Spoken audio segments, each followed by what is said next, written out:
today's video guys, magluto tayo ng caldereta. So, manaw guys.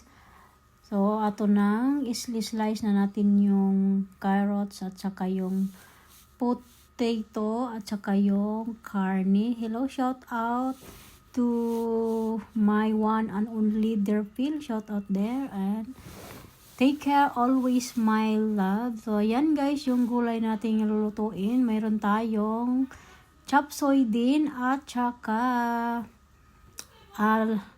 lalagyan din natin ng konting pork. So, dyan guys, ay slice ko muna yung mga karne at saka yung beef bago natin isasalang, bago natin dadalhin sa kusina. So, kailangan preparado na at saka nakaslice na siya ng maliit na slice. Ayun guys. So now, masarap kami magluto guys. Minsan na ako magluto ng ganun kasi nga nagluluto ako ngayon ng ganyan, dalawang klase ng ulam kasi nandito yung mga bata at saka rin kakain rin sila. So ayan na, kumpleto na yung mga gulay natin at saka yung mga lamas niya, lamas in Bisaya.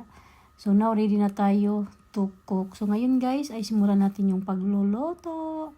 Ayan na, ginisa na natin yung beef at saka yung mga spice niya. So masarap yan siya guys, no.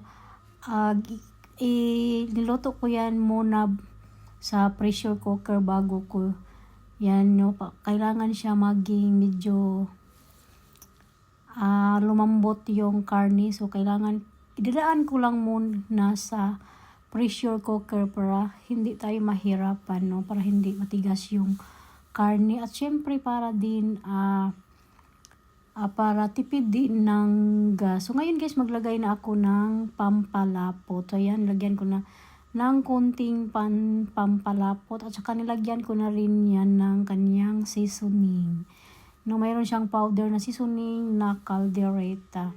So, ayan guys. I-set aside muna natin ng sandali. At ayan na.